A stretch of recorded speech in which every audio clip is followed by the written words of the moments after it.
చేసేదేమీ లేక వైసీపీ నాయకులు విశాఖ స్టీల్ ప్లాంట్ ప్రైవేటీకరణ అంటూ వ్యాఖ్యలు చేస్తున్నారని ఎమ్మెల్యే విష్ణుకుమార్ రాజు అన్నారు. విశాఖ ఉక్కు పరిశ్రమ ప్రైవేటీకరణ జరగకుండా అడ్డుకుంటామని కూటమి ప్రభుత్వంలోని 3 పార్టీలు సమిష్టిగా నిర్ణయం తీసుకున్నాయని ఆయన అన్నారు. పాలసీ ప్రకారం నష్టాల్లో ఉన్న పరిశ్రమను కేంద్రం ప్రైవేటీకరణ చేస్తుందని ఆయన చెప్పారు.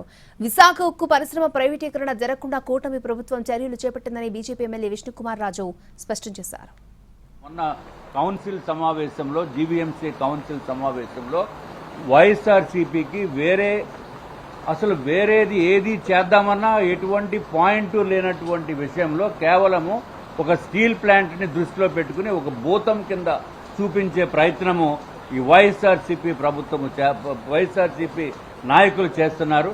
దాని వలన ఏంటి అని చెప్పి నేను తెలుసుకుంటే ఇది కేవలము పొలిటికల్ డెసిషన్ మూలానే స్టీల్ ప్లాంట్ ప్రైవేటైజేషన్ కాదు. పాలసీ డెసిషన్లో ప్రైవేటైజేషన్ చేయాలని ఉన్నప్పటికీ కూడా గౌరవ ముఖ్యమంత్రి చంద్రబాబు నాయుడు గారు అట్లాగే కూటమి ప్రభుత్వము Bharatiya Janata Party they have taken a stand that this is not going to be privatized. You rest be assured.